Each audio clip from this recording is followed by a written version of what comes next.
Dear friends, ഇന്ന് നമുക്ക് മരച്ചീനി വറ്റൽ വളരെ ഈസിയായി എങ്ങനെ വീട്ടിലുണ്ടാക്കാം എന്നതിനെ കുറിച്ചാണ്.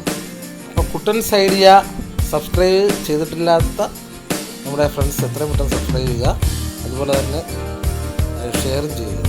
അപ്പോൾ നമ്മൾ ചെയ്യേണ്ടത് ആദ്യം മരച്ചീനി നല്ലതുപോലെ വൃത്തിയാക്കി തൊലിയെ കളഞ്ഞ് കഴുകി എടുക്കുക. പിന്നീട് നമ്മൾ ചോപ്പറാണ് എടുത്തിരിക്കുന്നത്. അപ്പം 2 സൈസിലുള്ള ചോപ്പർ ഉണ്ടായിരുന്നു. ആദ്യമേ കുറച്ച് നൈസിന് അരിഞ്ഞെടുക്കാനായിട്ട് വീതി കുറഞ്ഞ ബ്ലേഡാണ് എടുത്തത്. അപ്പം അത് നമ്മൾ അരിയുമ്പോൾ പ്രത്യേകം ശ്രദ്ധിക്കേണ്ട കാര്യം, കൈയൊന്നും വിരലുകൾ ഇടയപ്പെടരുത്, ഇട്ടുകഴിഞ്ഞാൽ കഴിഞ്ഞു വരും.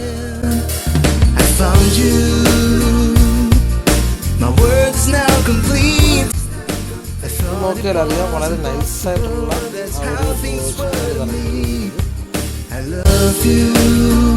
പിന്നീട് 2ാമത്തെ സൈസ് ചോപ്പറാണ്. അത് കുറച്ചുകൂടെ വീതിയാണ്. അപ്പം അത് കുറച്ചുകൂടെ കനമുണ്ടാവും.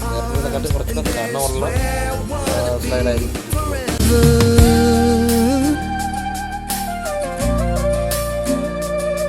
ഇതുപോലെ ഇരുമ്പ് ചീനിച്ചട്ടിയാണ് എടുത്തിരിക്കുന്നത്. അതിലേക്ക് ചൂടായതിനു ശേഷം നല്ല ശുദ്ധമായ വെളിച്ചെണ്ണ ഒഴിച്ചു.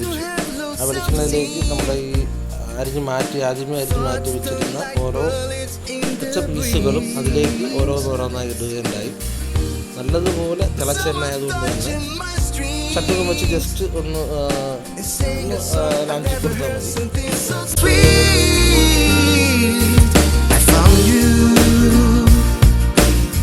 നമ്മൾ അരിഞ്ഞു വെച്ചിരുന്നത് ഇതുപോലൊരു പാത്രത്തിലേക്ക് മാറ്റണമെങ്കിൽ ആ അരിഞ്ഞെടുക്കുന്ന സമയത്തുള്ള ആ വെള്ളം പെട്ടെന്ന് നമ്മൾ അതിനകത്തുള്ള ഈർപ്പം ഒന്ന് മാറി കിട്ടും.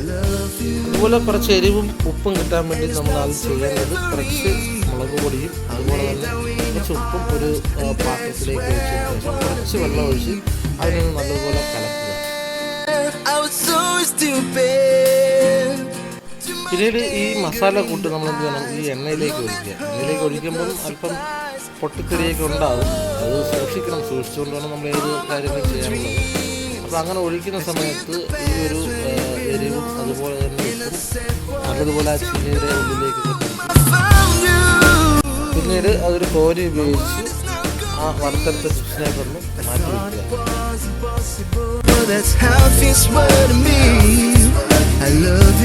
ഒരു കോരി ഉപയോഗിച്ച് വെന്ത ചീനി വറ്റലിനെ നമ്മൾ കോരിയിലേക്കാക്കി ആ എണ്ണ ഒന്ന് മാറിയപ്പോൾ ഒരു പാത്രത്തിലേക്ക് ഇട്ടു. അടുത്തതായി കനം കൂടി അരിഞ്ഞു വെച്ചിരുന്നത്, നല്ല കനത്തിൽ അരിഞ്ഞു വെച്ച ആ ഒരു വറ്റൽ പീസുകളാണ് ഇടുന്നത്. അപ്പോൾ അത് കുറച്ചും കൂടെ സമയമെടുക്കും.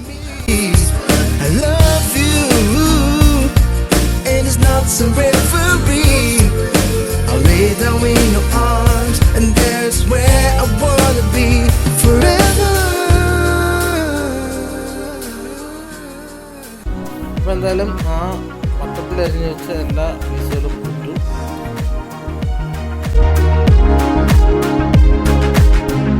അപ്പോൾ കുട്ടികൾക്കൊരാഗ്രഹം നീളത്തിൽ ഉള്ള വറ്റൽ പീസ് വേണമെന്നുള്ളത്. അപ്പോൾ പിന്നെ അങ്ങനെ എന്ത് ചെയ്തു, ഈ ചോപ്പർ ഉപയോഗിച്ച് തന്നെ നീളത്തിൽ അരിച്ചതിന് ശേഷം കത്തി കൊണ്ട് കുറുകെ അരിഞ്ഞ് നീളത്തിലുള്ള പീസുകളാക്കി നമ്മൾ ആദ്യം പിടിച്ചു വെച്ചിരിക്കുന്നതാണത്. പിന്നീട് എല്ലാം ഇതുപോലെ കട്ട് ചെയ്തതിന് ശേഷം അതിൻ്റെ ഈർപ്പം മാറി.